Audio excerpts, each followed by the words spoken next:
Voilà pour les titres, bonjour et bienvenue dans cette nouvelle édition. Merci de continuer à vous informer sur France 24. C'est une victoire mirage qui ne devrait pas lui éviter la démission, la deuxième en quelques jours.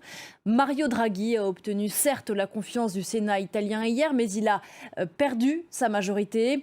Lâché par la droite et par le mouvement 5 étoiles, l'actuel chef du Conseil italien devrait donc jeter l'éponge après un ultime discours aujourd'hui au Parlement. Et les Italiens revotés à l'automne, une instabilité qui inquiète en Europe. Sophie Samaï. Les Britanniques, eux, devraient connaître le nom de leur futur premier ou première ministre début septembre. Ce sera soit l'ancien ministre des Finances, Rishi Sunak, ou la ministre des Affaires étrangères, Liz Truss. Tous deux ont été choisis par leur camp, le camp conservateur, pour succéder au démissionnaire Boris Johnson.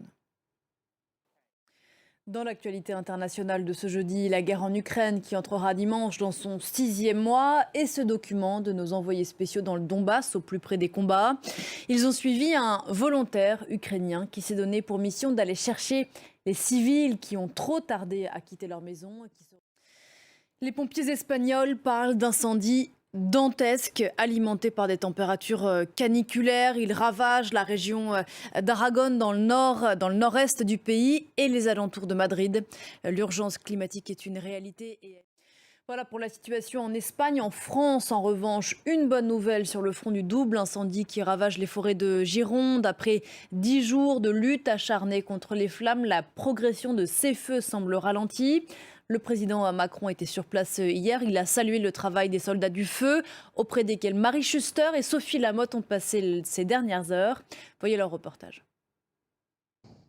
Dans l'actualité asiatique, la tâche immense du nouveau président du Sri Lanka, jusqu'ici Premier ministre, choisi par le Parlement pour succéder à Gotabaya Rajapaksa, chassé du pouvoir. Bonjour Alban, le nouveau président sri-lankais va prêter serment dans les heures qui viennent. Exactement, Pauline, et pour Ranil Wickremesinghe, c'est un peu la consécration d'une vie de politique sur 4 décennies.